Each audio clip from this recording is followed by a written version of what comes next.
गतसंगस्य मुक्तस्य ज्ञानावस्थित चेतसः यज्ञायाचरतः कर्म समग्रम प्रविलीयते.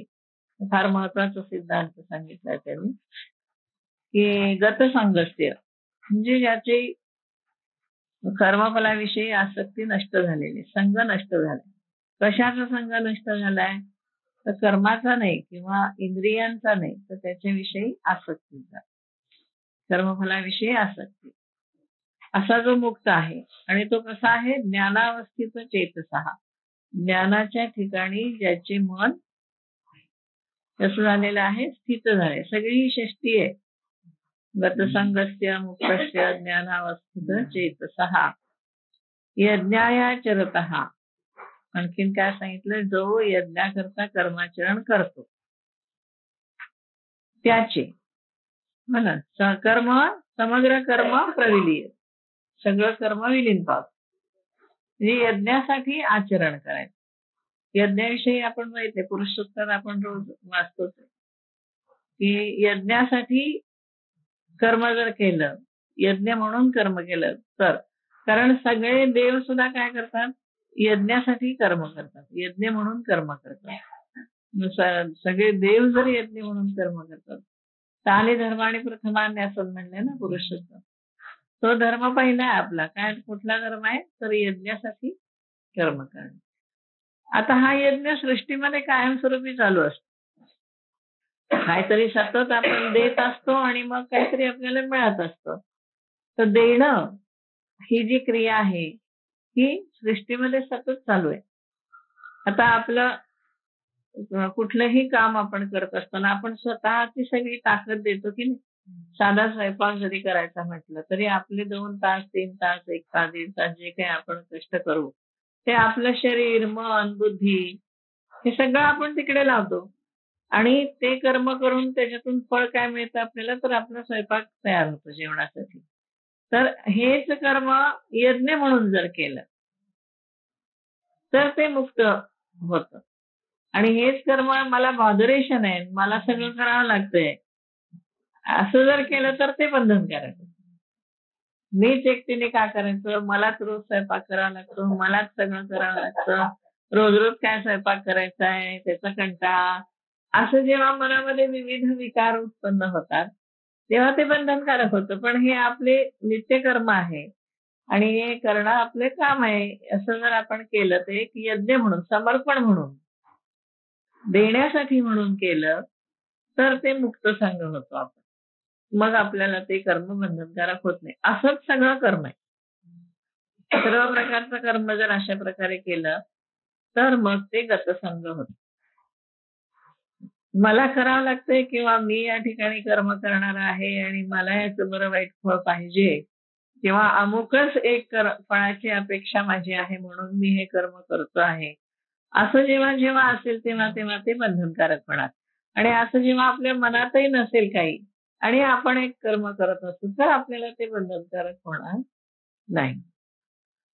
असं काहीही असू दे. मग प्रवचन ऐकायचं असू दे, प्रवचन द्यायचं असू दे, बाकी ऑफिसच्या ड्युटीज करायच्या असू दे, कुठलंही काम तुम्ही जर करायला घेतलं तर हे मला करावं लागतंय तेव्हा माझ्यावर हे कंपल्सरी होतंय आणि मीच एकटीने का करावं किंवा मी हे करतोय म्हणून हे सगळं होतंय, अशा जेव्हा जेव्हा भावना मनामध्ये असतात त्या वेळेला ते बंधनकारक होतं. आणि ज्या वेळेला हे आपलं काम आहे, आपण एक आपलं योगदान त्याच्यामध्ये देतो आहोत, असं जेव्हा असेल तेव्हा ते बंधनकारक होत नाही. नाही तर तुम्हाला पुण्य तरी लागेल, पाप तरी लागेल.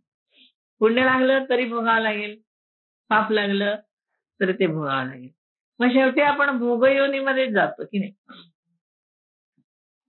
आता बाकी पशु पक्ष्यांचे भोगयोनी आहेत, पण आपली कर्मयोनी. आपण कर्म करू शकतो. मनुष्याची कशी आहे? नुसती भोगयोनी नाहीये, कर्म पण आहे.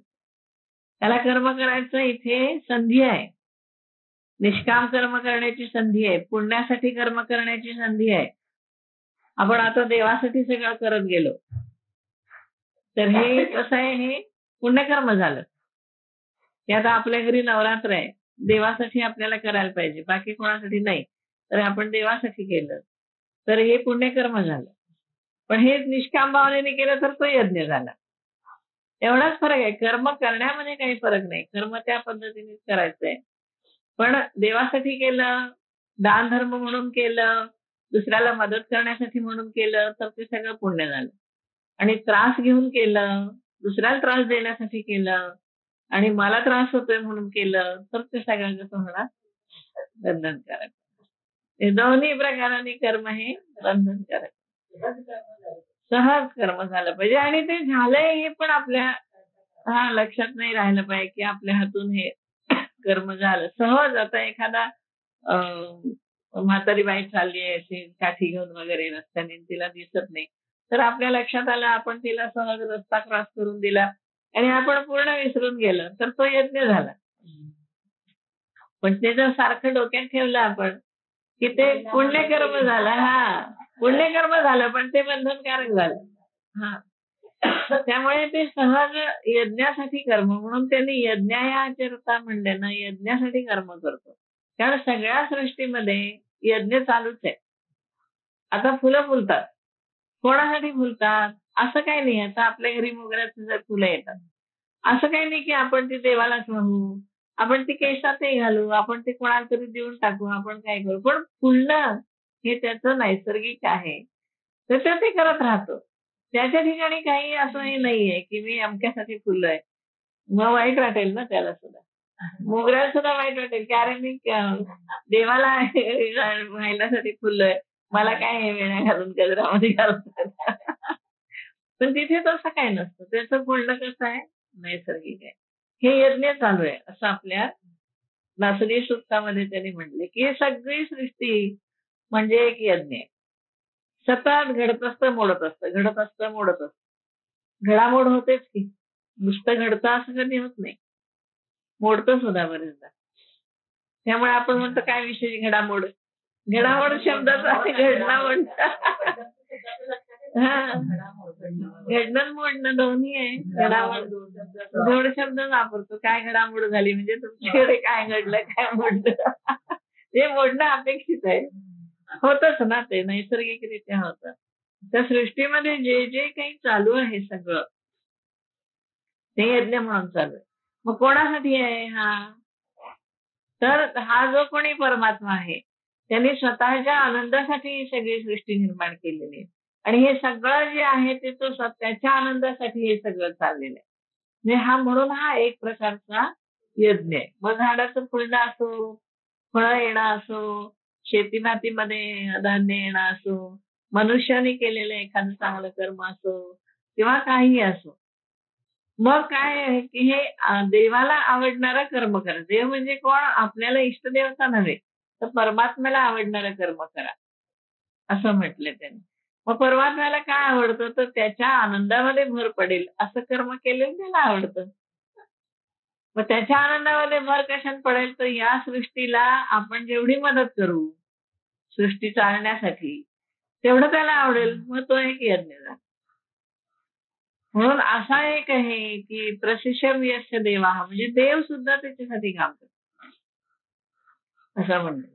इव्हन आपली इंद्रिय जी चालतात सगळी, डोळे पाहण्याचं काम करतात, कान ऐकण्याचं काम करतात, त्वचा स्पर्श घेण्याचं काम करते, जीभ चव घेण्याचं काम करते, नाक गंध घेण्याचं काम करते. तर प्रत्येकाची एक एक देवता आहे ना.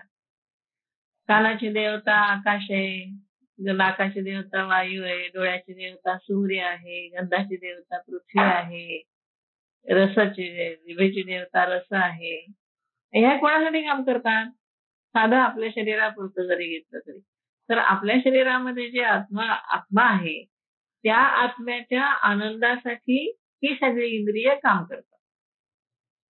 मग तसंच जर आपण ठेवली भाव आपला की आपला आत्मा आहे तो प्रसन्न राहावा म्हणून आपण हे सगळं कार्य करत असतो. म्हणजे इंद्रिय तेवढ्यासाठी काय करतात, म्हणून इंद्रियांच्या देवता कोणाला प्रसन्न करण्यासाठी काम करतात, तर आत्म्याला. मग आत्मा प्रसन्न राहावा असं जर आपल्या मनाने पण त्याच्याशी जोडलं गेलं तर आपलं कर्म सगळं यज्ञ कर्म होईल. पण आत्म्याचा काय संबंध आपला असं नसं, आपलं मन त्या ठिकाणी सतत आपल्यासाठी काम करायचंय, हे आपल्याला हे हवं, आपल्याला हे नको आहे, आपल्याला त्रास झालाय, आपल्याला आनंद झालाय, असं आपण एक संकुचित वृत्ती ठेवून काम करतो, मग ते सगळं कर्म बंधनकारक होतं. पण हेच सगळं कर्म आत्मस्वरूपाच्या आनंदासाठी आहे. डोळे बघतात, कोणासाठी बघतात? त्या आत्म्याला आनंद व्हावा म्हणून बघतात. मग त्या आत्म्याला वाईट दृश्य बघून आनंद होतो का? इथे प्रश्न तो येतो की जगामध्ये दुःख आहे, मग ते दुःख बघून परमात्म्याला आनंद होतो का? हे सगळं चांगलं आहे जगामध्ये असं नाही. अतिशय घाण आहे, नरकासारखी घाण आहे. तेवढे वाईट लोक आहेत, तेवढी वाईट कर्म जगामध्ये घडत असतात, तेवढं काय काय सगळं घडत असतं. मग त्याने आनंद होतो का परमात्म्याला? असा प्रश्न विचारला जातो. तर तिथे हा प्रश्न इकडे घ्यायचा नाही, कारण हे ते कसं आहे, ते लोक स्वार्थी बुद्धीने करतात. ते लोक स्वतःपुरता विचार करून करतात. ते आत्म्यासाठी कर्म चाललेलं नसतं, म्हणून ती कर्म खराब असतं. तेच कर्म जर त्यांनी देवासाठी केलं तर ते खराब होत नाही. म्हणून तो प्रश्न इथे विचारायचा नाही. नाही लगेच लोक विचारतात प्रश्न, मग हे इतकी घाण आहे, ही सगळी त्या परमात्म्याच्या आनंदासाठी आहे का? असा प्रश्न विचारतात लगेच. अध्यात्मामध्ये असं पुष्कळ होतं. तर हे नाही, सगळी सृष्टी आनंदासाठी चालली याचा अर्थ असा की त्याच्यामध्ये जे जे क्रिया कर्म सगळं चाललेलं असतं, त्याच्यामुळे परमेश्वर हा आपल्याला प्रकट करत असतो वेगवेगळ्या माध्यमातून, आणि त्या प्रकटीकरणामध्ये त्याला आनंद होतो. मग हे वाईट जे काही सगळं घडताना आपल्याला दिसतं, ते वाईट प्रवृत्ती त्या त्या माणसांची असते, ते आपल्या स्वार्थासाठी ते सगळं वाईट करत असतात. ते ह्या इथं लागू करायचं नाही. त्याने परमेश्वराला आनंद होईल का? होणार नाही. मग असं का घडतं? तर हे स्वभावेनं पुढे येईल 17व्या अध्यायात वगैरे. तिन्ही तीन प्रकृतीचे जे गुण आहेत, त्या गुणांप्रमाणे कर्म घडत जातात. मग तमोगुणी प्रवृत्तीचे जे लोक असतील, ते हे सगळं अशा प्रकारे वाईट कृत्य करण्यामध्ये रंगलेले असतात. तर म्हणतं ही प्रकृती आहे, प्रकृतीप्रमाणे ही कर्म घडत जातात. तिथे हा यज्ञ कर्म त्याचा संबंध नाही यज्ञासाठी कर्म करण्यात. यज्ञासाठी कर्म आपल्याला करायला सांगितलं. त्या लोकांसाठी नाही की ज्यांना कर्म म्हणजे काय हे कळतच नाही, किंवा ज्यांना परमात्मा म्हणजे काय हे माहीतच नाही. त्यांच्यासाठी हा फिलॉसॉफी नाहीये, तत्वज्ञान नाहीये. आपल्यासाठी आहे की आपण हे जाणून जर घेतलं की हे यज्ञासाठी कर्म करायचे, यज्ञ म्हणून कर्म करायचं, आपल्याला इथं निमित्त केलेलं आहे म्हणून कर्म करायचं आहे. कारण निमित्त असतो ना आपण. आपल्याला कितीतरी गोष्टी अशा असतात की आपण ठरवून केलेल्या नसतात. आपल्याला पुष्कळ वाटतं की आपण इकडे जावं, तिकडे जावं, हे ऐकावं, ते ऐकावं. आपल्याला दर महिना जायला जमतं असं नाही. आता माझी सुद्धा खूप इच्छा असते की एक एक महिना जाऊन राहावं तिकडे. किशोरजी व्यास छान सांगतात तिकडे, पण मला महिनाभर जाता येत नाही. म्हणजे हे काय माझ्या इच्छेने घडतं का? नाही घडत. निमित्त आपण तिथे असतो. जेव्हा आपल्याला घडायचं असतं तेव्हाच घडतं. मग हे आपण करतो असं नाही. तरी आपण धडपडतोच की कुठे चांगलं असेल तर आपण ऐकायला जाऊया असं. पूर्वी तर मी फार धडपडायचे, फार कुठेही जात होते आणि ऐकलं, घरातलं सगळं मला गाईनी आवरून करून, मुलांचं सगळं करून अगदी जात होते, ऐकत होते. कारण ती एक आवड होती ना, मग नैसर्गिक आहे ती. ती आवड कशी होती? नैसर्गिक होती. मग आपण काय म्हणतो की घडलंय, हे काय मी होऊन घडवलं. तर असं हे यज्ञासाठी कर्म करायला पाहिजे. म्हणून त्यांनी सांगितलं की पुरुष सूक्तामध्ये सांगितलंय की हा एक अखंड यज्ञ चालू आहे. पुरुषाने सुद्धा आपले डोळे दिले, है ना. डोळ्यापासून काय निर्माण झालं? सूर्य निर्माण झाला. आपण रोज म्हणतोच की ते मुखादिंद्रश्च अग्निश्च प्राणाद् वायुरजायत नाभ्यासीदंतरिक्षं शीर्ष्णं द्यौः समवर्तत पद्भ्यां भूमिर्दिशः श्रोत्रान्. सगळं म्हणतं की नाही, वेगवेगळे लोक त्यांनी स्वतःला दिलं आणि स्वतःला देऊन त्यांनी हे सगळं निर्माण केलं, म्हणून तो यज्ञ. म्हणून आपणही यज्ञाने त्याला संतुष्ट करायचं. यज्ञेन यज्ञ आयोजंत, आणि तो आपला पहिला धर्म आहे असं ज्याला समजलंय आणि असं जो कर्म करतो त्याचं सगळं कर्म विलीन पावतं. मग ते प्रारब्ध म्हणून होत नाही, संचित सगळं जळून जातं. आणि प्रारब्ध काय भोगायचं असेल तेवढं जातं, ते जे संचितामध्ये पुढे जाणार आहे क्रियमाण कर्म ते निर्माण होत नाही, त्याचं कर्म संपून जातं. कर्म संपलं की पुन्हा जन्म घ्यावा लागत नाही. मग जन्म मरणाची फेरी संपतात आणि मग तो विदेहमुक्त होतो. म्हणजे मृत्यूनंतर त्याला पुन्हा काही नाही. हा देह तर पडणारच असतो, पण नंतर काय नसतं त्याला. मग याच्यासाठी दुसरा उपाय सांगितलाय ती म्हणजे सगुण उपासना. हा उपाय सगळ्यांना जमतो असं नाहीये, म्हणून सगुण उपासना सांगितली. मग सगुण उपासनेमध्ये तुम्ही नुसतं ध्यान, ज्याला अगदी चांगल्या प्रकारे एकाग्रता जमते त्यांनी देवाच्या मूर्तीचं ध्यान करायचं. मग पायापासून मस्तकापासून पायापर्यंत त्याची सगळी मूर्ती पाहत जायची आणि मग त्याच्या पायावर किंवा मुखावरती मन एकाग्र करून फक्त देवाची मूर्ती मनामध्ये, अन्य काही नाही. हे ध्यान करणं सुद्धा अवघड, कारण मन तेवढं आपलं स्थिर राहत. आपण असंख्य विचार त्याच्याबरोबर मनामध्ये येतात. मग दुसरं कुठलं तर पूजा. मग त्याची षोडशोपचार पूजा. मग नवरात्र वगैरे तेवढ्यासाठीच ना, आपण उपासना करत राहतो ना. सकाळ संध्याकाळ आरती करतो, सकाळ संध्याकाळ देवाला नैवेद्य करतो, सकाळ संध्याकाळ एक देवाचं सारखं डोक्यात असतं ना, की आज देवाला नैवेद्य दाखवायचा आहे, अमुक एक केलं पाहिजे, संध्याकाळची आरती झाली पाहिजे. हे म्हणजे आपण दिवसभर त्या देवाच्या याच्यामध्ये, देवाचा दिवा राहायला पाहिजे, हे आपण सारखं त्याच्यामध्ये गुंतून राहतो. मग ही त्याच्यानंतरची स्टेप आहे, की त्याच्यापेक्षा खालची, म्हणजे ध्यान नाही जमलं तर ही षोडशोपचार पूजा, पंचोपचार करा, षोडशोपचार करा, एकोपचार करा, पण देवाची पूजा करा. मग यज्ञ करा. हे सतत असं ईश्वराच्या उपासनेसाठी काही ना काहीतरी करत राहायचं. मग सप्ताह करायचे, सप्ताह ऐकायला जायचे, का तर आपण सारखं त्याच्या संबंधामध्ये राहावं, अनुसंधानामध्ये राहावं. सप्ताह वगैरे म्हणजे काय, तेच असतं की अनुसंधानामध्ये सतत राहायचं. म्हणजे मग आपण त्याच्या मध्ये रमून जातो. म्हणजे असे पर्याय सुचवलेले आहेत एक एक. सगळ्यात चांगला पर्याय म्हणजे सगळ्यात श्रेष्ठ म्हणा तुम्ही, ज्याचं संपूर्ण तयारी झालेली आहे, त्याला हे कर्माचं हे आहे की तुम्ही सगळं करत राहा, पण त्याच्याशी गुंतू नका. पण आपण हळूहळू तिकडे येतो. आपण पहिली श्रवण भक्ती करू, मग कीर्तन भक्ती करू, मग ध्यानाकडे जाऊ, आणि मग अशा प्रकारे आपण ध्यान, मनामध्ये परमेश्वराचं ध्यान आणि शरीराने कर्म, असं आपण एक स्टेज अशी येईल आपल्या याच्यामध्ये की आपण त्याप्रमाणे कर्म करू शकतो. पण एकदम हे जमेल असं नाही, पण कुठेतरी मनामध्ये ठेवायला हरकत नाही की आपल्याला अशा प्रकारे कर्म करायचं आहे. तो देहसंगी तरी असे, परी चैतन्यासारखा दिसे, पाहता परब्रह्माचे निकसे चोखाळू मला. हा माणूस ज्ञानेश्वर महाराजांना फार आवडतो आणि कृष्णाला पण फार आवडतो. तो कसा आहे, देहाच्या संगतीत तर असतो, देहधारी तर असतो, पण दिसतो कसा, निर्गुण चैतन्यासारखा दिसतो. परब्रह्माच्या कसोटीने पाहिली जर, परब्रह्माच्या कसे म्हणजे कसोटीने, परब्रह्माच्या कसोटीने जर त्याच्याकडे बघितलं तर तो चोखाळू भला. चोखाळलेला म्हणजे शुद्ध, धुतलेला पुसलेला चांगला, अशा प्रकारे तो चोखाळलेला दिसतो.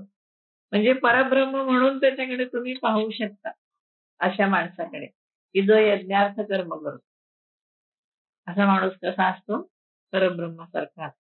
असा अवघड आहे की नाही, पण देवाला हा भक्त आवडतो फार. देव त्याच्या मागे उभा असतो सारखा. ऐसाही बरी कौतुके, जरी कर्मे करी यज्ञादिके, तरी ती लया जाती अशिखे तयांची ठाई. मग त्याने काही जरी केलं ना तर ती कर्म लय पावत. मोठं कर्म करा, छोटं कर्म करा, यज्ञाधिक कर्म जरी केलं त्याने, कौतुकाने जरी एखादा यज्ञ केला तरी ते त्या ठिकाणी लय पावत. म्हणजे त्या यज्ञाचं त्याला खूप पुण्यकर्म मिळालंय, मग तो स्वर्गामध्ये गेलाय, मग स्वर्गामध्ये सुख भोगलंय, पुन्हा पृथ्वीवर आलाय जन्माला, असं नाही. ते तिथल्या तिथे लय पावतं. मोठी मोठी कर्म केली तरी लय पावतात, छोटी कर्म केली तरी लय पावतात. अकाळीची आभरे जैशी दृष्टांत दिलाय त्याने. उर्मी विणा आकाशी, हरपती आपैसी उदयली शांती. आकाशात अकाली मेघ आलेले तर ते कसं आले तसे आपोआप मिरून जातात, त्याच्यातून काही पाऊस पडत नाही. त्याच्याप्रमाणे त्याच्या ठाई ती कर्म सगळी मिरून जातात. त्यांनी कर्म केलं तरी ते न केल्यासारखं असतं. तैसी विधिविधान विहिते. आता कर्म तो कशी करतो हे पण महत्वाचं आहे. मुक्त संघ झालाय म्हणून वेदाविरुद्ध कर्म केली, मुक्त संघ झालाय म्हणून लोकांना त्रास देत बसलाय, मुक्त संघ झाला म्हणून समाजामध्ये त्यांनी हानी केली, अशी कर्म तो करत नाही. मुक्त संघ झाला तर कशी करतो? विधी विधान विहिते. वेदांनी सांगितलेल्या विधानानेच सगळी कर्म तो करतो. जरी आचरे तो समजते तरी तिये ऐक्य भावे ऐक्याचे पावते तिला. दुजाभाव नसल्यामुळे ऐक्य भावनेने तिला ऐक्यालाच मिळते. पण यथा सांग कर्म म्हणून ना ह्या कर्म करण्यावरती आणि कर्म विधिविधानाने करण्यावरती सगळ्या शास्त्रांचा भर आहे. शास्त्र हे माहिती पाहिजे म्हणून वासुदेवानंद सरस्वतींचा खूप भर आहे. शास्त्र माहिती करून घ्या, शास्त्र वाचन करायलाच पाहिजे असं त्यांचं मत आहे. शास्त्र वाचन न करता नुसता योग केला तरी तुम्हाला काही जमणार नाही म्हणतात, म्हणजे अर्धवट राहील. तुम्हाला शास्त्र माहिती पाहिजे, शास्त्र विहित कर्म करता आलं पाहिजे आणि योग पण करता आलं पाहिजे, त्याबरोबर हे आध्यात्मिक ज्ञान पण पाहिजे असं त्यांचं म्हणणं आहे. कारण शास्त्र माहित नसेल तर विधिविधानाची कर्म कशी होतील आपल्या हातून? हे करावं का हे करू नये, अमुक वेळेला काय करावं, अमुक वेळेला काय करावं, कुठल्या वेळेला काय कर्म करणं योग्य आहे. हा ना, वेळा पण ठरलेल्या असतात ना, कुठेही केव्हाही केलं. आता काही लोक संध्या रात्री 10 वाजता करतात, तर ही 10 ही ते सूर्य असताना गेल्यानंतर संध्या करतात का? नाही करत. सूर्य जोपर्यंत आकाशात आहे तोपर्यंत संध्येची वेळ असते. संध्याकाळी केर काढू नये म्हणतात. हे सगळं अमुक एक करू नये. हा केव्हाही. आता मुंबईचे लोक तर संध्याकाळी चांगलं आल्यावर सगळी हे काय विधिविधानाची कर्म होत नाही का? बहुतेक तिकडे करतातच, की गामाने भिजलेले असतात ते त्यांना ते आंघोळ केलेले चैन पडत. हो ना. मग हे कसं झालं? विधिविधानाचं कर्म नाही. विधिविधान आपल्याला माहिती पाहिजे की केव्हा कर्म कुठलं केलं पाहिजे. गायत्रीचा जप कधी करावा, कुठेही गायत्री लावून ठेवली आहे हल्ली ती कॅसेट निघाल्या कुठंही लावून त्याचं सगळं पावित्र्य घालवतात. इव्हन ग्राउंडवर ह्या मुलांना पाठवतो ना आपण, तर त्यांना गायत्री मंत्र शिकवतात. मला इतकं आश्चर्य वाटतं की त्या 7-8 वर्षाची मुलं म्हणजे नाही झालेली, काही नाही, ग्राउंडवर कुठे तुम्ही मंत्र सांगताय, ग्राउंडवर कुठं मंत्र देताय? ती काही जागा आहे का मंत्र देण्याची, जागा आहे का मंत्र म्हणण्याची? आणि कोणी द्यावा, त्याला काही अधिकार आहे की नाही मंत्र देण्याचा? काही नाही. त्यांना आपलं मंत्र माहित आहे, मंत्र देऊन टाक. हे विधिविधान नव्हे, हे तर कर्म विधिविधानासह नाही झालं. म्हणून विधिविधान माहिती पाहिजे. निदान काही आपल्याला मोठ्या माणसाने सांगितलं तरी आपण ऐकलं पाहिजे की ठीक आहे, अशा वेळेला असं करू नये, या वेळेला अमुक एक करू नये, किंवा या ठिकाणी मोठ्याने हसू नये, या ठिकाणी मोठ्याने बोलू नये, मोठी माणसं बोलत असताना आपण मध्ये बोलू नये. इतक्या कितीतरी गोष्टी आपल्याला, बारीक बारीक गोष्टी. तर असं तो कसे कर्म करतो? पैसे विधिविधान विहिते. मुद्दाम हे शब्द घातलेले असतात त्यांनी, आणि हे आपल्यासाठी की नाही ही साधना आहे. नाथांनी ते सांगितले की जे ते आचरण करतात हे त्यांचं सहज कर्म असतं, पण आपल्यासाठी ती साधना असते. आपण त्यांच्यासारखं करायचा प्रयत्न केला पाहिजे. आपण पण विधिविधान विधिविधानासहित आपण कर्म केले पाहिजे. म्हणून नेहमी मी म्हणते की दत्त महात्म्याचा वाचायचं, हो की नाही? नुसतं वाचून नाही ठेवायचं, त्यात उपासना काय सांगितली आहे, अलर्काने काय केलं, यदूनी काय केलं, अर्जुनाने काय केलं, तर त्याने जाऊन दर्शन करणे रोज, हे सुद्धा साधना होते की नाही? ते रोज दर्शन घेणे ही एक उपासना होते. मग आपण ती करायला पाहिजे. त्यांनी केली एवढंच वाचतो आपण नाही ते फॉलो करत, आपण नाही जात दर्शनाला रोज. पण ही साधी एका होईना ही उपासना आपल्या हातून घडली पाहिजे. आता याच्यामध्ये तुळजाभवानीच्या पोथीमध्ये मी लिहिलंय बघा की ते सहस्रनाम आहे. तर हे सहस्रनाम दशवार त्या याच्यात पोथीत मूळ लिहिलंय की रोज 10 वेळा म्हटलं तर सगळ्या इच्छा तुमच्या पुऱ्या होतात. तर वाचून सोडून दिलं की गेलं. आपण 10 वेळा नाही म्हणायला बसत.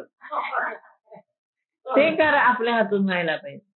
म्हणजे एक दिवस नाही जमलं तर कुठल्या तरी दिवशी आपण ठरवावं की आज आपल्याला वेळ आहे ना, आज आपण हे 10 वेळा वाच. म्हणजे मग ते होईल. आणि किंवा समजा लिहिलं असलं की अष्टमीला वाचा किंवा रात्री इतक्या वाजता वाचा. तर आपण तो दिवस आपण जमवला पाहिजे. की की नाही आज असं आहे ना, मग आज आपण करायचं बरं का, बाकीची कामं बाजूला ठेवूया आणि आज देवीपाशी बसून आपण देवापाशी बसू आपल्या आणि 10 वेळा एवढं वाचू. आपली उपासना होते अहो. पण आपण वाचून सोडून दिलं ना, की आपली उपासना वाढत नाही. नाही करायला पाहिजे. आपण जेवढी करू ना तेवढी आपल्याला, पण याच्यात दिलेलं असतं पोथीमध्ये आणि आपण ते करत नाही. पोथी वाचतो आपण, पण ती उपासना करायला जात नाही. मग करायचे. समजा आता त्यांनी लिहिलंय की अमुक एक आहे, असं केलं तर रोगभय जातं. मग आपल्याला रोग होऊ नये म्हणून आपण ते करायला घेत नाही हो. तसं करायला घ्यायला पाहिजे. आपल्या सोयीने ठरवा. पण केव्हा तरी ते करा की सहस्रनाम आहे, तुळजा सहस्रनाम आहे ना, 10 वेळा देवीपाशी बसून म्हणायचं. मग आपल्याला अडचणीच्या वेळेला फक्त लक्षात येतं की अरे असं करायला पाहिजे होतं बरं का. तसं नाही. आपण जर ठरवलं की नाही या दिवशी आपण बसायचं, शुक्रवार आहे ना, आज आपण बसू, उशीर झाला तरी बसू, 10 वेळा सहस्रनाम म्हणूया. असं आता हे तुमचे वरदानंद भारती ते रोज 12 वेळा विष्णू सहस्रनाम म्हणायचे. रोज अनेक वर्ष म्हटलं त्यांनी. रोज 12 वेळा विष्णू सहस्रनाम. त्यांचं रोज 12 वेळा. मग हे करायला पाहिजे की नाही. आता आपण त्यांची चरित्रात वाचतो की ते रोज 12 वेळा विष्णू सहस्रनाम म्हणून. तेवढं वाचून सोडून देतो आपण. आपण प्रयत्न करत नाही रोज 12 वेळा वाचू. म्हणजे मी असं म्हणत नाही की सगळ्यांनी सगळी उपासना केली ती आपल्याला जमली पाहिजे. असं नाही. पण एक कुठली तरी त्याच्यातली आपण आता हे 10 वेळा म्हणा तुम्ही तुळजा सहस्रनाम. तर म्हणायचं एखाद दिवशी घ्यायचं केव्हा तरी, महिन्यातून एकदा होईल. पण म्हणायला पाहिजे की नाही. विष्णू सहस्रनाम 12 वेळा पाठ आहे त्याचं, तर केव्हा तरी एकदा आपण 12 वेळा म्हणू. केव्हा तरी दिवस ठरवू, केव्हा तरी म्हणू. काहीतरी करू की बुवा एकादशी आहे, ठीक आहे. आज 12 वेळा म्हणू. आज अमुक आहे. नाही एक कुठली होतात ना, पण कुठली तरी एक तरी तुम्ही ठरवा ना. माझं असं म्हणणं आहे, एक ठरवा तुम्ही की तुझ्या देवीचं करायचंय ना तुम्हाला, मग तुम्ही ही उपासना घ्या. देवी अथर्वशीर्ष म्हणा. त्याच्यात किती वेळा पाठ म्हणले. भौमाष्टमी, रोहिणी नक्षत्र, अश्विनी नक्षत्र, त्यावेळेला तो रीमचा जप करायला सांगितलं देवी अथर्वशीर्षामध्ये. एक घ्या कुठलं तरी, ते सातत्याने करा. मग तुम्ही विष्णू सहस्रनाम घ्या, तुम्ही देवी अथर्वशीर्ष घ्या, तुम्ही तुळजा सहस्रनाम घ्या, तुम्ही काहीही घ्या. पण एक अशी काहीतरी उपासना ठरवा की नाही ही या दिवशी मी एवढ्या वेळाला करणार. म्हणजे आपली उपासना वाढत जाते. नाही तर उपासना वाढत नाही. नुसता ऐकतो आणि सोडून देतो. आता विधिविधानासहित कर्म हा माणूस करतो. आपण ती करायला पाहिजेत हे आपल्याला जमलं पाहिजे. एक काहीतरी घ्यावं आणि ते चालू ठेवावं. सगळं करा असं मी म्हणत नाही. सगळ्यांनी रोज सगळं देवी अथर्वशीर्ष पण वाचलं पाहिजे, तुळजा सहस्रनाम पण वाचलं पाहिजे, विष्णू सहस्रनाम पण वाचलं पाहिजे असं नाही. पण एक काहीतरी उपासना ठरवा आणि सातत्याने ती उपासना करा. बघा त्याचं फळ मिळेल. नक्की 100% मिळतं. तेवढं मात्र मी खात्रीने सांगू शकते की उपासनेला फळ मिळतं. कारण अशी माणसं बघितलीत की ज्यांना हे फळ मिळालेलं. त्यामुळे म्हणते मी की हे असं मिळू शकतं. म्हणून म्हणले की नुसतं विधिविधान विहिते तो करतो असं नाही. आपण सुद्धा विधिविधानाने कर्म करायला पाहिजे. जरी आचार्य तो समजते तरी ती ऐक्य भाव ऐक्य ते पावती ती. त्याची कर्म विलीनच पावतात. त्यांनी काहीही कर्म करू दे ती सगळी विलीन पावतात. त्याचा तो ऐक्य झालेला असतो ईश्वराशी. त्याच्यामध्ये ती सगळी समर्पित होऊन जातात. म्हणून पुढे काय त्यांनी म्हणले त्याचं कर्म कसं होतं. हा ना. ब्रह्मार्पणम ब्रह्महवीर ब्रह्माग्नौ ब्रह्मणाहुतम ब्रह्मैव तेन गंतव्यम ब्रह्मकर्म समाधीना. अगदी छान सांगितलं. कर्मच ब्रह्म आहे अशी ज्याची, कसं म्हणलंय, ब्रह्म कर्म समाधीना. समाधी म्हणजे समबुद्धी. ब्रह्म हेच कर्म आहे अशी ज्याची समता आहे, हे महत्वाचं आहे. अशी ज्याची समता आहे त्याच्यासाठी कर्मच ब्रह्म आहे अशी समता ज्याची आहे असा पुरुष, जे अर्पण करतो ते ब्रह्म, ज्याची आहुती देतो ते ब्रह्म, ज्या अग्नीत आहुती देतो तो अग्नी पण ब्रह्म, आणि स्वतः आहुती देणाराही ब्रह्म, आणि ज्याच्यापर्यंत ती जाणार आहे तोही ब्रह्म. पण कोण? ब्रह्म कर्म समाधीना. क्लॉजेस आहेत. श्रीकृष्ण फार हुशार आहे. तर असे तुम्हाला हे क्लास टाकतो की असं केलं तर, असं केलं तर, असं केलं तर. म्हणजे ज्याच्यासाठी कर्मच ब्रह्म आहे अशी समता आहे त्याच्यासाठी, ना की आपल्यासाठी म्हटलंय. म्हणजे आपल्याला आधी ती अवस्था आणायला पाहिजे की ब्रह्म हेच कर्म आहे. कर्म आणि ब्रह्म एकच आहे. हे केव्हा होईल? तर जेव्हा नासदीय सुक्तामधलं सुक्त तुम्हाला कळेल, जेव्हा पुरुष सुक्ताचं सुक्त तुम्हाला कळेल, त्यावेळेला ही अवस्था येईल. हे काय चाललंय सृष्टीमध्ये, काय चाललंय, सृष्टी कशी चालली आहे, आपलं शरीर कसं चाललंय, आपलं शरीर कुणीकडे चाललंय, आपल्याला काय काय करायला पाहिजे. स्वतःचा खूप अभ्यास आहे. अध्यात्म हा स्वतःचाच अध्ययन आहे ना. आत्मनी अधिकृत्य वर्तते इति अध्यात्मम, अशी अध्यात्माची व्याख्या आहे.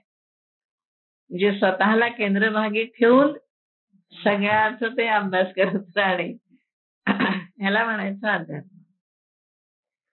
त्यामुळे आपलं शरीर कसं चाललंय आणि आपण कशा प्रकारे कर्म करतो, म्हणजे आपला स्वतःचा अभ्यास व्हायला पाहिजे की आपण कशा प्रकारे हे सगळं करत राहतोय, आणि सृष्टीला अनुकूल आपले किती कर्म होतात, परमेश्वराला अनुकूल आपले किती कर्म होतात.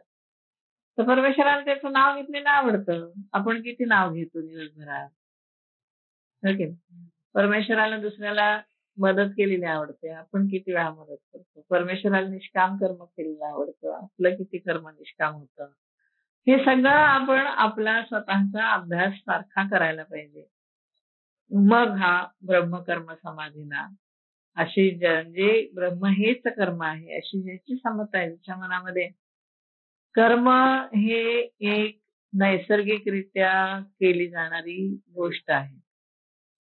आपलं शरीर हालचाल करतंय तोपर्यंत ते कर्म करत राहणार, ज्या वेळेला पडेल तेव्हा त्याचं सगळं कर्म थांबेल. जोपर्यंत आपलं शरीर हालचाल करते तोपर्यंत जे सगळं कर्म होईल ते कर्म हे ब्रह्मस्वरूप आहे अशी धारणा होण्यासाठी आपल्याला किती तयारी करायला पाहिजे बघा. ओके, हळूहळू होईल, अवघड काही नाही त्याच्यामध्ये. या जन्मी नाही, पुढच्या जन्मी होईल, त्याच्या पुढच्या जन्मी होईल, केव्हा तरी का होईना एकदा डोक्यात आधी समजून घ्यायला पाहिजे. म्हणून तर श्रवण करायचं ना. श्रवण कशासाठी करतो आपण?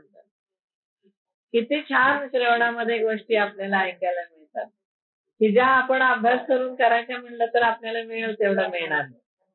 वाचून बरोबर आहे, वाचून सगळं समजत नाही, समजून घ्यावं लागतं.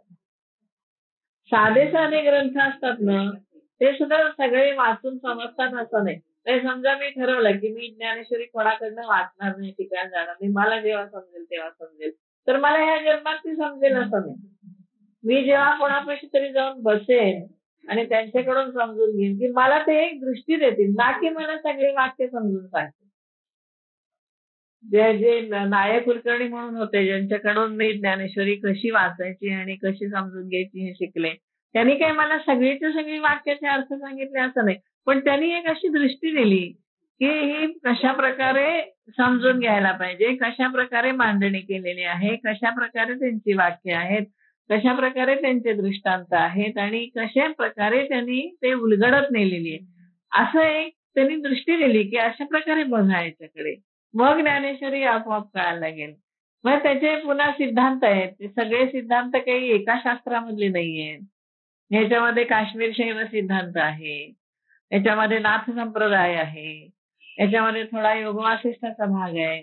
तो कसा कळेल आपल्याला? तो कोणाकडनं तरी आपल्याला समजून घ्यावा लागेल. मग त्यासाठी काश्मीर शैव सिद्धांत थोडा वाचायला पाहिजे.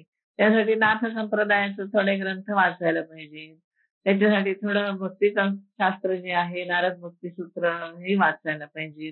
मग असं सगळं करेल तेव्हा ज्ञानेश्वरी समजेल ना. असं थोडं आहे की तुम्हाला तुमचं तुम्ही बसलाय आणि तुम्हाला ज्ञानेश्वरी समजली, त्याला ते हेच घेऊन यायला पाहिजे वरनं सगळं पुण्य. हो ना. नाही कळत म्हणून तर श्रवण भक्ती आणि कोणापाशी तरी बसून शिकणं ना, कोणापाशी तरी बसून शिकणं अत्यंत महत्वाचं आहे. देवी भागवत बघा, मी श्लोक न श्लोक सगळे त्याला 18,000 श्लोक शिकवले मी. जवळ बसून शिकला तो. मग झालंय सगळं, प्रत्येक श्लोक एकही श्लोक सोडला नाही की गाळला नाही. जिथे त्याला संधी सोडून देणं, अमुक करणं, सगळं जवळ बसून शिकला. असं अगदी तो पंढरपूरहून सुद्धा येत होता. त्याला वेळ नव्हता, म्हणजे इथून तिकडे काम दिलं होतं तर तिकडून यायचा, पण आठवड्यातून एक दिवस 2-2.5 तास बसून सगळे, पण 18,000 श्लोक त्याला जवळ बसून शिकला तो.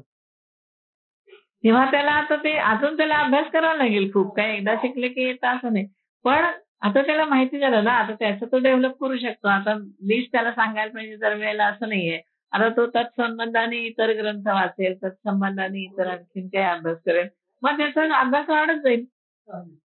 एवढ्याने काही झाला असं नव्हे, पण जवळ बसून शिकण्यामध्ये वेगळं आहे आणि तुम्ही असं नुसतं स्वतः वाचण्यामध्ये फरक पडतो. हो ना. त्यामुळे आम्ही सुद्धा काय करतो, कठीण असेल शब्द ना तर सगळे एकत्र करून घेऊन मग कुठल्या तरी जाणत्या माणसाकडे मी जाते आणि त्यांच्याकडून समजून घेते की हे असं असं आहे. मग कधी लाळे सरांना विचारेन, कधी आपटे सरांना विचारेन किंवा अन्य कोणाला त्याच्यामध्ये जाणते असतील त्यांना विचारेन की बा हे एवढं एवढं मला अडलंय. मग ते सांगतात, मग आपल्याला उलगडतं. असं काही आपल्याला एकट्याला वाचून ते कळतं असं नाही. त्याच्यासाठी सगळ्या लोकांची आपल्याला मदत घ्यावी लागते. म्हणून ब्रह्म हे कर्म आहे अशी समता होण्यासाठी आपल्याला किती आपली तयारी पाहिजे. मग ब्रह्मार्पणम ब्रह्म हवी श्लोक पाठ आहे असं बऱ्याच जणांचा, पण ते नुसतं पाठात उपयोग नाही की ब्रह्म हे काय आहे आणि कर्म हे ब्रह्म कसं होतं. तर ब्रह्म हे परब्रह्म निर्गुण निराकारच आहे. सगळ्या शास्त्रामध्ये आपल्या सांगितलंय की ब्रह्मा काही कर्म करत नाही, निर्गुण निराकार आहे. मग गीता कशी म्हणते की ब्रह्म हेच कर्म आहे. विचार करायला पाहिजे की नाही आपल्याला याच्यावरती, की ब्रह्मच कसं होऊ शकतं. तर इथं काहीच घडत नाही असा याचा अर्थ आहे. कर्म हे ब्रह्म होतं म्हणजे काय, करणाराही ब्रह्म, आहुती ब्रह्म, अग्नी ब्रह्म, हे ब्रह्म म्हणजे सगळा एक ब्रह्मभाव जो त्याच्यामध्ये आलेला असतो. त्या ब्रह्मभावामध्ये तो स्वतः निर्गुण निराकार झालेला असतो. त्यामुळे तिथे काहीच घडलेलं नसतं. त्यामुळे तो सगळं जे काही आहे ते त्याच्यासाठी परब्रह्म स्वरूप असतं. पण तो भाव यायला त्याला परिपूर्तीच त्याची साधनेची व्हायला पाहिजे, तेव्हा त्याच्यामध्ये तो भाव येईल. पण हा अतिशय चांगला उच्च कोटीचा भाव आहे तो. हे सगळं ब्रह्म आहे. मग तसं आपण करतो हे सुद्धा ब्रह्म. जे काय करतोय तरी आपण ते तरी काय ब्रह्मच आहे की सगळं. कारण करता करायचा जर परमेश्वर आहे तर आपण करणारे कोण आहोत. असं का केलं असं विचारायचं नाही, कारण या ठिकाणी आपल्या अनेक जन्माच्या कर्माचा संबंध असतो. त्यामुळे असं का घडलं, असं का होतं असे प्रश्न, त्याला उत्तर आपलं प्रारब्ध. एवढंच एक उत्तर आहे. कर्म प्रारब्ध तर आपल्या सारखं घडी घडी आहे. म्हणून तर चांगलं कर्म करण्यावरती सगळ्या संतांचा सुद्धा भर आहे ना, तो क्रियमाण सगळे ते घडल्याची नाही. हा, काही घडलेलंच नसतं. या ब्रह्मभावात जो आहे ना त्याच्या दृष्टीने काहीच घडलेलं नसतं. हो, म्हणून सगळं ब्रह्म आहे. पण आपल्या दृष्टीने आपण सगळं करत असतो ना, आपल्या त्याच्या भावामध्ये मुळात फरक आहे. आता आई आणि मुलगी जेव्हा संवाद करतात तेव्हा आईचा जो भाव असतो तो मुलीला जोपर्यंत येत नाही तोपर्यंत आई समजते का तिला? नाही. तिला ती जेव्हा आई होते तेव्हा तिला आई समजते. ओके. हा, तेव्हा हा ब्रह्मभाव जेव्हा आपल्याला प्राप्त होईल तेव्हा आपल्याला हा श्लोक नीट कळेल की काय आहे ब्रह्मभाव हा. पण आपल्याला जाऊ शकतो, आपण माहिती करून घेऊ शकतो, त्याच्याप्रमाणे आपण काहीतरी कार्य करू शकतो. कारण त्याला बुद्धीमध्येच त्याच्या हे नाही की हे मी यज्ञ करतोय, हा अग्नी आहे, हे अमुक आहे, असा भेदच नाहीये ना. त्याच्या बुद्धीमध्ये हा भेदच येत नाही. सगळं ब्रह्मस्वरूपच आहे, म्हणून त्या ठिकाणी काही घडत नाही, घडत असून घडत नाही. म्हणून ते अजातवाद जो येतो ना तो त्याच्यासाठीच येतो की सगळं घडत असून सुद्धा काही न घडल्याप्रमाणे त्याच्या ठिकाणी होतं. कारण त्याला माहीतच नाही की हे काही वेगळं आहे. अग्नी हा आपल्यापासून वेगळा आहे, हवन हे आपल्यापासून वेगळं आहे, क्रिया हवनाची आपल्यापासून वेगळी आहे, हवन द्रव्य आपल्यापासून वेगळं आहे, असं त्याच्या मनामध्ये काही नाहीये ना. हवन द्रव्यही तोच आहे, हवन करणाराही तोच आहे, ज्या अग्नीमध्ये हवन होतं तेही तोच होतो, तत्स्वरूपच होतात हे सगळे लोक. म्हणून तर सगळे संत महात्मे जे आहेत ना ते आपल्याला काय सांगतात? दोनच गोष्टी सांगतात की चांगलं कर्म करा शास्त्राप्रमाणे आणि नामस्मरण करा. ह्या दोन गोष्टी ते आपल्याला सारखे सांगत असतात. म्हणजे आपल्या हातून कर्मही झालं पाहिजे चांगलं आणि आपल्या हातून नाम देवाचं घेतलं गेलं पाहिजे. कुठलंही नाव घ्या, 1000 नाव आहेत देवाला.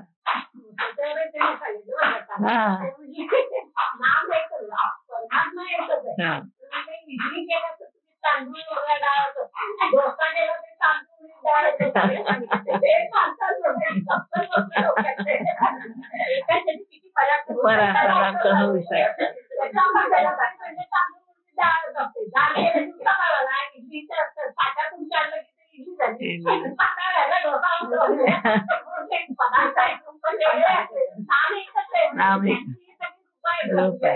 त्यामुळे कुठलंही नाव घ्या, नाव कुठलंही घ्या तुम्ही, रामाचंच घेतलं पाहिजे असं नाही, दत्ताचंच घेतलं पाहिजे असं नाही. हा, जे आपल्याला आवडतं ज्या देवाचं नाव त्या देवाचं नाव आपण घ्यायचं, तिथपर्यंतच ते नाव पोचतं शेवटी. म्हणून नाम घेणं आणि कर्मविहित कर्म करणं, शास्त्रशुद्ध कर्म करणं, या दोन गोष्टीवर संतांनी भर दिलाय. कारण त्यांना काही तुम्हाला ध्यानाला बसवायचं नाही. संतांचं म्हणणं काय, तुम्ही वर या याच्यातून वर या, मग ध्यान देईन, पुढे योग आहे, ध्यान आहे, सगळं नाम सुरुवात पण आहे आणि शेवट तिथपर्यंत सतत आहे पण चालत. जे हे हवन मी होता का ये यज्ञी या भोगता, हा भोगता ऐसी या बुद्धीसी नाही भंगता म्हणून आहे. त्यांनी तेच सांगितलं. हा यज्ञ चालू आहे, हे हवन आहे, मी होता आहे, हे हवन चालू आहे, हा यज्ञ आहे, हा भोगता आहे, असं त्याच्या बुद्धीमध्ये काही भंगच नाही, भेदच नाही. म्हणून त्याच्यासाठी सगळं ब्रह्म आहे ना. जे इष्टयज्ञ यजावे ते हवीर मंत्रादी आघवे, तो देखत से अविनाश भावे आत्मबुद्धी. ते सांगितलं त्याने की आत्मबुद्धीनेच सगळ्याला बघतो, सगळा आत्मस्वरूपच बघतो. अग्नी आत्मस्वरूपच आहे, हवन करणारा आत्मस्वरूप आहे, मंत्र आत्मस्वरूपच आहेत, हवन द्रव्य आत्मस्वरूपच आहे, सगळं हवीर मंत्रादी आघवे सगळं त्याच्यासाठी आत्मस्वरूप आहे. त्यामुळे तो काहीही करत नाही आणि त्याला त्याचं काही बंधन पण होत नाही. तो आत्म ब्रह्मभावामध्ये असतो. म्हणून ब्रह्मतेची कर्म, म्हणून ब्रह्म हे कर्म आहे. आपल्या बाबतीमध्ये अजून वेळ आहे सगळं, पण हळूहळू का होईना, म्हणजे आपण काहीतरी परिणाम आपल्याला होत नाही असं काही नाही. वाचनाचा परिणाम नक्की होतो, श्रवणाचा परिणाम नक्की होतो. म्हणून या ब्रह्मतेची कर्म ऐसे बोधा आले जे या समतया कर्तव्य ते नैष्कर्म्य धनुर्धरा. तो नैष्कर्म्यच होतो. कर्तव्य जरी करत असलं तरी तो नैष्कर्म्य होतो, कारण त्याच्या ठिकाणी ब्रह्मभावच आहे, दुसरा भावच नाही. संत असे ब्रह्मभावामध्ये असतो, त्यामुळे त्यांना त्रिकाळाचं ज्ञान होतं. आपण फार एकदेशी आहे. म्हणजे मला आपल्या लिमिटेशन्सचा कधी कधी राग येतो की इतके लिमिटेशन्स असतात आपल्याला, फक्त वर्तमानातलंच समजतं, म्हणजे आत्ता पुरतच, आत्ता माझ्यासमोर घडतंय ना तेवढंच मला समजतं. 10 मिनिटांनी काय होणार आहे हे मला माहित नाही. 10 मिनिटापूर्वी झालंय ते असं का झालंय ते मला माहिती नाही. मला दिसतं ते आत्ताच. इतक्या लिमिटेशन्स आहेत आपल्या समजण्याला. फक्त वर्तमान काळ आपल्याला समजतो. भूतकाळाचं आपल्याला कार्यकारण मीमांसा लावता येत नाही. भविष्य काळात काय आहे आपल्याला माहिती नाही. आता इथून खाली गेल्यानंतर आपल्या रस्त्यावर कोण कोण भेटणार आहे आपल्याला काय माहिती. किती जण भेटत जातात, काय करत जातो आपण काय माहिती नाही. भाजी घेणार असलं तर कुठली भाजी घेणार ते पण माहिती नसतं. तिथे जाऊन बघायचं कुठला घ्यायचं. म्हणजे इतकं आपण लिमिटेशन्स आहेत आपल्या समजण्यालाच मुळात लिमिटेशन्स आहेत. पण हा ब्रह्मभावामधल्या माणसाला ना स्त्रीने काळाचं ज्ञान होतं. कारण त्याच्यासाठी काळही राहिलेलाच नसतो. एक वर्तमान काळच फक्त आहे असं त्यांच्यासाठी नाहीये. म्हणून संतांना सगळं समजतं आणि आपल्याला थोडं समजतं. फार अल्पबुद्धी आहे आपली. तेवढ्यापुरतं समजतं. समोर काय चाललंय ना बस ते सुद्धा ते तसं का करतात हे आपल्याला कळतं. ते कौटिल्याला समजतं. कौटिल्यासारखे असतील त्यांना समजतं की हा असं का वागतोय. पण आपल्याला समोर बघून सुद्धा आपल्याला कळत नाही की हा माणूस असं का वागतोय. तेवढी सुद्धा बुद्धी म्हणजे आपल्याला नसते. जास्ती हुशार माणसं असतात त्यांना जास्त कळतं. पण आपल्याला आपले फार लिमिटेड आहे. बुद्धी फार लिमिटेड आहे. म्हणून ते जास्तीत जास्त आपल्याला सोपं साधन म्हणून नामस्मरण सांगितलं. खूप सोपं आहे. पण ते सुद्धा आपल्यातनं 24 तास होत नाही. थोडा वेळ करू. सकाळी थोडा वेळ करू पारतो, संध्याकाळी थोडा वेळ बसू फार तर. पण असं 24 तास नामस्मरण घडत नाही होत. म्हणून ब्रह्मतेची कर्म ऐसे बोधा आले जया सम तया कर्तव्य ते नैष्कर्म्य धनुर्धरा. आता अविवेक कुमारत्वा मुकले. बघा त्यांनी काय म्हणले. अविवेकाचे बालपण गेलं. अविवेकाचं बालपण गेलं म्हणजे कुमार झाले ते. विवेकरूपी कुमार झाले. अविवेक कुमारत्वा मुकले. ते काय झाले तरुण झाले. कसं तरुण झालं. विवेकरूपी तारुण्य त्यांना मिळालं. अविवेक संपला. विवेकरूपी तारुण्य मिळालं. जया विरक्तीचे पाणी ग्रहण जाहले. आणि त्यांनी लग्न कोणाशी लावलं विरक्तीशी. अविवेकाचं बालपण गेलं. विवेकाचं तारुण्य आलं. विरक्तीशी लग्न लावलं. मग उपासना जिही आणले योगाग्नीचे. आणि मग योगरूप अग्नीची उपासना त्यांनी केली. कारण गृहस्थाला अग्नी उपासना सांगितली म्हणून इथं त्यांनी योगाग्नीचं उदाहरण दिलं. गृहस्थ हा अग्नी उपासना करतो. त्याच्याकडे आहवनीय अग्नी, गार्हपत्य अग्नी, दक्षिणाग्नी असे 3 अग्नी गृहस्थाकडे असायचे पूर्वी. आपण लग्नामध्ये ज्या अग्नीमध्ये लाया होम वगैरे करतो तो अग्नी तसाच घरामध्ये आपण स्थापित करतो. त्याला गार्हपत्य किंवा गृहस्थ अग्नी म्हणतो. तो अग्नी 24 तास घरामध्ये असतो. आणि त्याच्याबरोबर कधी आपल्याला दुसरे यज्ञ करायचं असेल तर आवाहन करतो. त्याला आहवनीय अग्नी म्हणतो. आपण त्याला बोलावतो आणि त्याच्यामध्ये हवन वगैरे करतो. दक्षिणाग्नी म्हणून एक असतो. काही यज्ञासाठी तो लागतो. तर तो एक अग्नी घरामध्ये असतो. म्हणजे अग्नी उपासना ही गृहस्थासाठी. आता ह्यांचं लग्न झालंय ना. विरक्तीशी लग्न झालंय मग त्याला अग्नी उपासना आहे. अग्नी उपासना कोणाची. योगरूपी अग्नीची उपासना. किती दृष्टांत बघा. हे माहिती पाहिजे ना तर हा दृष्टांत कळेल की लग्न झालेलं असल्यामुळे ती योगाग्नीची उपासना दिली आहे त्याला. नाहीतर काय इथं काय अग्नीचा संबंध नाही तसा. पण गृहस्थाला अग्नी उपासना आपल्या शास्त्रामध्ये आहे. म्हणून ते रोजचं निदान आपण अग्निहोत्र किंवा रोजचं वैश्वदेव रोजचं काहीतरी आपण करायला पाहिजे. बरेच जण असं म्हणतात की आपला याचा फोडणीचं कडलं असतं की नाही त्याच्यात का होईना थोड्या आहुती टाकायचं. हे 2 दाताचे कण त्याच्यामध्ये रोज टाकावेत वैश्वदेव म्हणून. म्हणजे इतकं याच्यापर्यंत आणलंय की तुम्ही एवढं का होईना रोज करा. कारण अग्नी उपासना आहे. आपल्याला अग्नी दिल्याशिवाय आपण काही खायचं असं आहे. आणि इथं विवेकाशी लग्न झालंय. विरक्तीचं पाणी ग्रहण केलंय. म्हणून योगाग्नीचं उपासना त्याला दिलेली आहे त्यांनी. म्हणजे आता हे तिथल्या जाणत्या माणसाला त्यावेळेला माहिती असेल, आताच्या लोकांना हेच माहिती नाही की गृहस्थाला अग्नी उपासना असते हे. मग हे दृष्टांत कळणारच नाही ना, हो की नाही? दृष्टांत कळायला ती परिस्थिती माहिती पाहिजे. त्यावेळेच्या लोकांना माहिती होतं, कारण त्यावेळेला ही अग्नी उपासना होती. गृहस्थ त्या आता आपण कार्यालयात लग्न करतो, आपण कुठे काय आणतो, अग्नी घरी आणतो का काय करतो, पण असावं म्हणतात. म्हणून ते निदान थोडस वैश्वदेव तरी रोज करावा, साकबळी रोज द्यावं. आता अवघड आहे.